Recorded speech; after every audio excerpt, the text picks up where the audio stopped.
Hey there, gang. We are at the Fraternal Cemetery here in Birmingham, Alabama. I just got off the plane a little while ago. I thought I would just scout this cemetery out first. I'm basing here, then I'm going to go up to Huntsville. I'm going to do some more stories all the way down to Mobile maybe. And before the sun goes down, I thought I'd just check this place out. And I'm going to actually, while I'm in here, I'm going to film this because this is probably, of all the cemetery, I'm not over dramatizing, all the cemeteries that I have been to, I am the most uncomfortable here. It is, I think it was hit by a hurricane. All the areas are overgrown with weeds. There's no way, unless we get super lucky, and we're not going to walk that far to find the grave of this husband and wife. And I'm just going to tell you right now, I'm going to be like looking around. I'm pretty nervous, but I'm going to try and get this done. I see the camera ready. I got my rent-a-car here. I'm not going to venture too far. I hear voices in the woods. I hear little kids. I'm just going to get this done. I'm going to try and tell you the story. And just over there, I found something very disturbing that we're going to look at. So let's walk around a little bit. I'm going to keep this limited, and I'm going to keep the story brief, not too brief. But I don't know.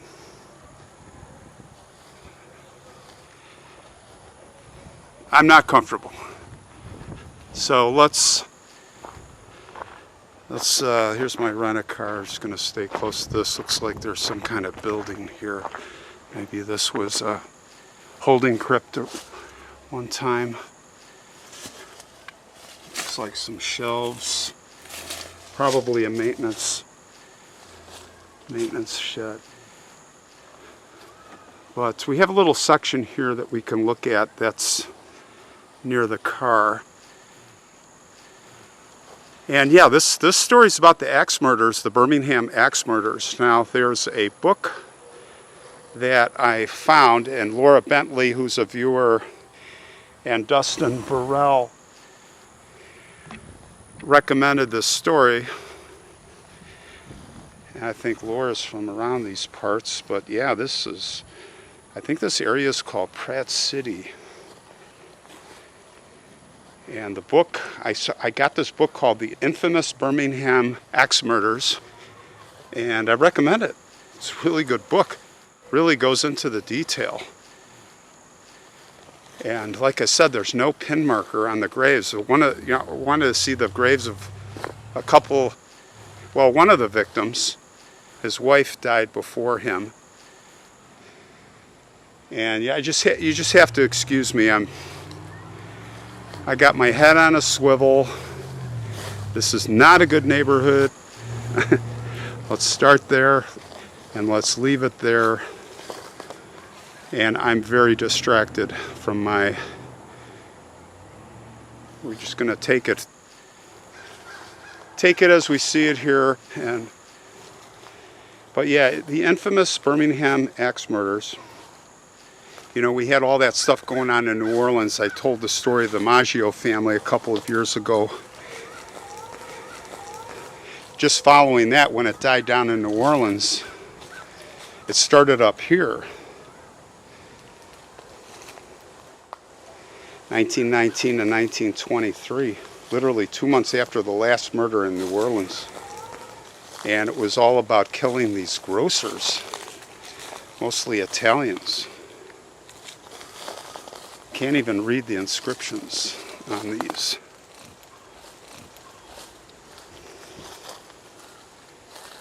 And this is this is the best section. Can't even get close to a lot of these graves. They're just totally in the woods, an abandoned place. Now, many of the grocers were bootleggers, and one of the big problems they had here was the Black Hand. Not really the mafia, it was more local thugs, blackmail, pay the extortion fee for protection that didn't exist, or be killed. If you were to ask me, I would say that there's a good chance that this was like a copycat deal going on here from New Orleans, and they picked up the ball with the axe here. A lot of people got murdered. A lot of people survived. A lot of people survived the axe murders, or I should say axe attacks here. Let's go over this way in this section here. Now, one of the stories that I was reading in the book, you know, I'll pick one story out other than the case of whose grave we're looking for. He has his own story, but it was the family of a guy named Charlie Baldone, or Baldoni. And they were one of the earlier victims here. It was July of 1921. Milkman came early to the house, couldn't get in. And through the locked door, he looked through the window, you know, it's a grocery store, and he saw little kids running around all covered in blood. Well, apparently Charlie, the owner, was hit first. And he was struck several times, I guess, with an axe or blunt object, and he crawled to the back room and he laid across, I guess, the lap of his wife, just waiting to die. His 14-year-old daughter, Virginia, was struck in the head, and again, I got this out of this book. It's a really good book. His wife, Mary, had a nail pounded into her head. But the little kids running around, they were not injured, luckily for them, though. Luckily, they all survived. Here's one we can read.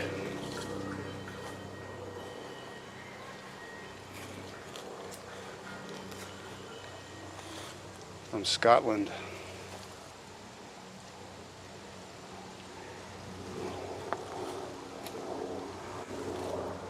There's family plot back there. Roberts and Davidson. Now, I think it was over here, yeah. I think there's been some grave robbery here. Check this out. Yeah. So we have some stones here. I think it's a family plot, but look at this. A huge hole. You know, it's funny, I'm from Wisconsin, and come fall and winter, you'll see holes from the bears hibernating or coming out in spring. But that's clearly a vault. And you can see the structure inside.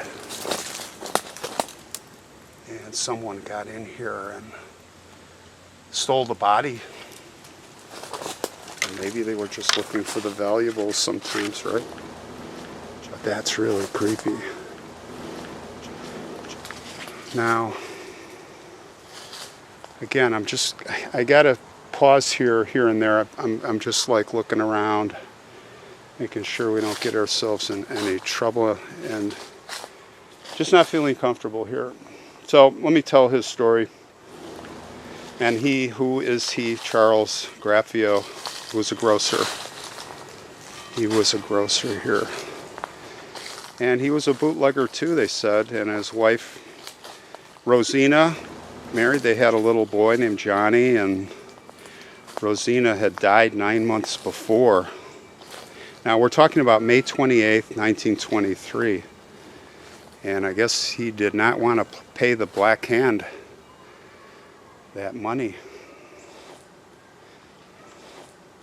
It turned out that on that date, on May 28th, 2 customers came in to make a purchase, and they came upon a horrifying sight. He was there on the floor, covered in blood, and apparently they say, well, you know, they figured it out later that he was, well, I guess there was a bottle of oil with a little funnel that they found. and he was like bent over taking the bottle with the funnel from this oil can. He was getting oil out, and that's when he was struck. And they found a nickel on the counter. A nickel on the counter is probably where the customer or customers, many times this was multiple people that would do these attacks here.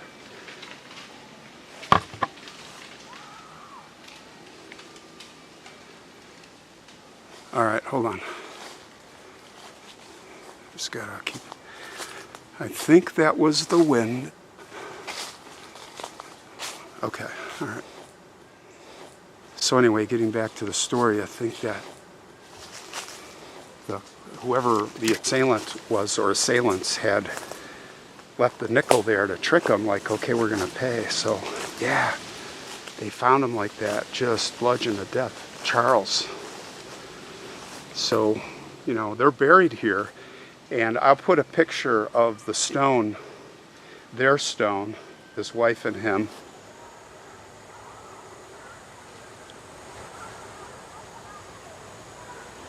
Yeah, I'm going to try and walk down here, because there's no way I am going to sit here. I am a flight. I did not bring my sidearm. Not that I want to get into any gunfight or anything, but I don't want to stay here too long. And I know some of you are going to go, oh, brother, dude. But no, I've gone to, I don't know how many thousand cemeteries now. And my creepy vibe is up, and it is not because of ghosts and stuff. I'm just being, maybe I'm being over dramatic, I don't know, but my gut is not feeling. Now it looks like there's some step plots here, or these are maybe our vaults. I'm not sure. Let's have a look. Let's move really slowly here.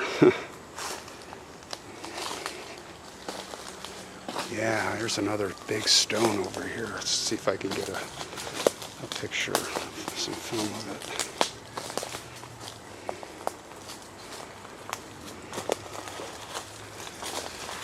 I don't have my flashlight, guys, sorry, and this is almost illegible anyway. Let's go over this way.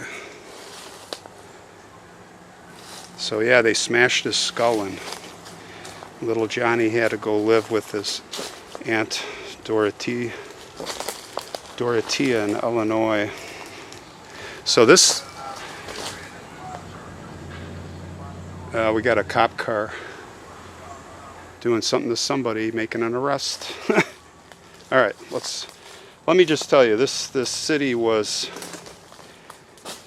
crazy, frenzied. This went on for like 3 years here, and the Klan was involved. They thought it was, how can I explain this? Not just one person, it was many people. It was like something that caught on. The blacks got blamed for a lot of it, but there were a lot of sightings by witnesses of blacks. So there was a trial as 4 were condemned. But first, to get them to talk, they gave them that truth serum stuff. And it was just like crazy stuff. It would make you say anything. Only one died. Frank Owens was his name. He was hanged. No pardon. But the Klan was involved. It was just and then in 1923 at the end, 1924, it all kind of died down. But then in 24 there was one more murder. Guy got hit with a pipe several times, skull crushed. So it was just this rash of axe murders. And I you know, if you were to ask me, it was kind of like, I think it was kind of like copycat. People got the idea here, and let's make it gruesome. And it like caught on. Because it wasn't like one axeman, like maybe in New Orleans. This was like a fad. This is my own metaphorical conclusion. And speaking of conclusion, I'm getting out of here. I'm sorry, guys. I gave you kind of the brunt of the story. And there's a lot more in the book. And there's a lot more I could tell you. But I kind of, at this moment, want to really just make sure that the car, there's just nobody around over here. There's all of these pockets here like this and most of them are in the woods. This is kind of the only clear one. But yeah, if you want to see whose grave was robbed, there's the hole. All right. Look at that. Yeah. And the grave here is Elizabeth Hall Russell. October 9th, 1849 to 1931. And that's who it appears whose body was stolen. All right, guys. That's the my first story here. Hopefully the rest go a little smoother. But I'm out of here. Hope you enjoyed it. See you later.